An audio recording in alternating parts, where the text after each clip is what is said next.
et bienvenue. Nous voici dans la cinquième partie de notre résolution de l'exercice qui concerne ce projet de programmation, bien sûr, donc, dont le thème est le remplissage, donc le lavage, le remplissage et le bouchage des bidons d'huile.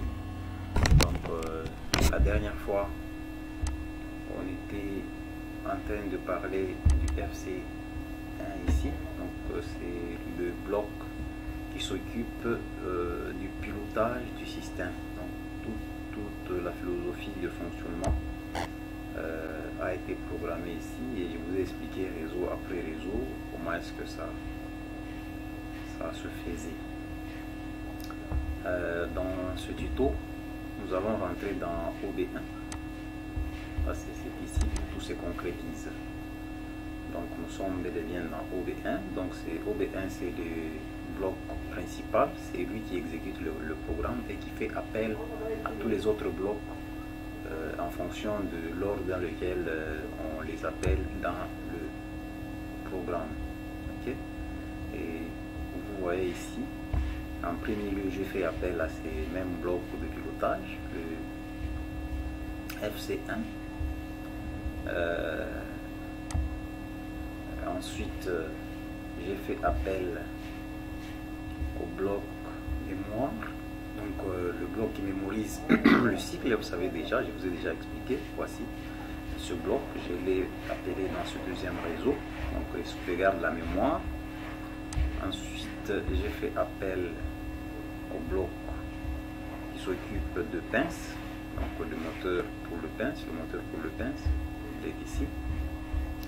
Après lui, j'ai fait appel au bloc FD2 qui s'occupe du chariot, donc le moteur pour le chariot. Et pour finir, j'ai fait appel au bloc du moteur pour le tapis. Alors, pour ce qui concerne comment est-ce que j'ai adressé, vous devez comprendre que j'ai commencé par créer la table de mnémonique.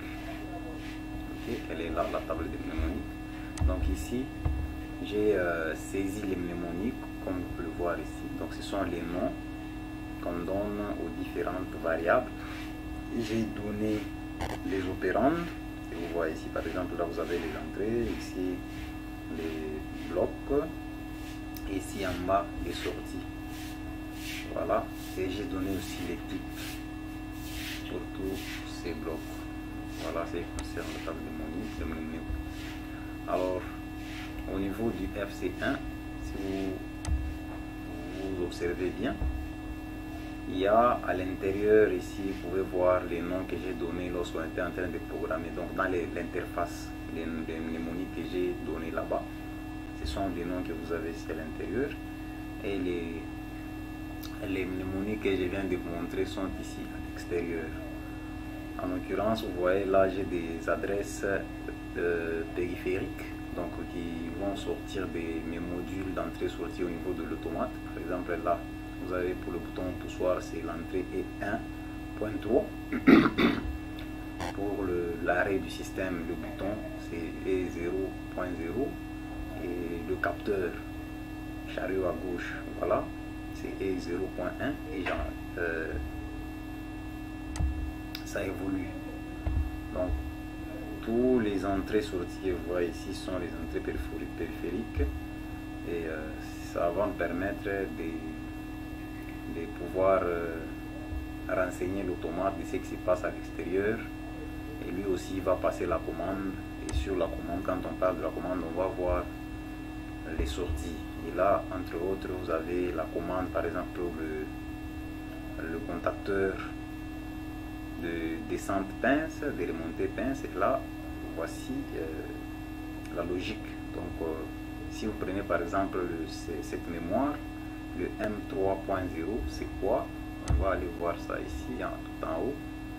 M3.0 est ici, c'est-à-dire c'est la sortie du bloc on-off système. Donc système on-off, c'est cette sortie que j'utilise si cette sortie est à 1, c'est-à-dire là nous avons la validation pour démarrer le système, faire tourner le système. S'il est à 0, donc le système doit se mettre à off. Donc vous avez vu l'intérieur du bloc et vous comprenez pourquoi est-ce que j'utilise des mémoires ici. C'est juste pour les reprendre et les pouvoir commander avec le bloc. Et vous allez remarquer que j'utilise ça sur chaque bloc. Par exemple ici, ce bloc va dépendre. Donc si cette entrée est à 1, alors le bloc sera fonctionnel. Si l'entrée n'est pas à 1, ce bloc ne peut pas fonctionner. Et pour commander par exemple, ça c'est le bloc mémoire. Donc à l'intérieur vous l'avez vu. Allons sur le bloc de pince. Par exemple, pour commander la descente des pinces, on doit absolument avoir cette mémoire, donc M3.3 à 1. Donc si on rentre sur le pilotage, on va voir M3.3, vous voyez, c'est descente pince. Et pour descendre les pinces, il y a des conditions. Donc si on rentre à l'intérieur là, vous allez voir à l'intérieur de ces blocs, vous allez voir quelles sont les conditions pour que cette sortie soit mise à 1 ou soit mise à 0. Donc voilà. Alors j'ai utilisé ce bloc fonction pour établir les conditions de démarrage de mes blocs, par exemple le bloc moteur de pince. Et puis parmi les conditions, il y a aussi la mémoire. N'oubliez pas que nous avons affaire à la mémoire. Et pour la mémoire, j'incrémente avec le capteur S5. Donc c'est avec le mnémonique E0.5, le nom, donc le mnémonique, l'opérande E0.5, le mnémonique pince en bas. Donc vous savez, quand on est en bas, donc avec ces capteurs, c'est celui-ci qui me permet d'incrémenter mon compteur et de pouvoir l'utiliser, donc mémoriser, établir des comparaisons pour avoir ces trois sorties, donc bidon déjà pris, lavage déjà fini et bidon déjà déposé. Donc avec ces trois mémoires, je peux les utiliser pour conditionner le comportement de mon programme, donc du système. Voilà. Et pour le tapis, tout est clair. Donc là, vous n'avez rien à me demander. Il suffit simplement d'observer, de repasser la vidéo. Vous allez voir que tout est là, tout est clair. Voilà. Donc, ce que je voulais ajouter avant de terminer, vous devez comprendre que ce projet, la façon dont je l'ai programmé, c'est juste dans le but d'enseigner, soit d'expliquer. Parce que si on veut le faire dans un projet réel, donc pour un vrai système, on aura à ajouter beaucoup d'autres éléments. Par exemple, je peux vous parler, si vous voulez le piloter à partir du SCADA, donc vous devez ajouter d'autres variables, d'autres logiques pour pouvoir le contrôler à partir du SCADA. Vous pouvez le mettre par exemple pour un moteur, prenons le bloc moteur par exemple.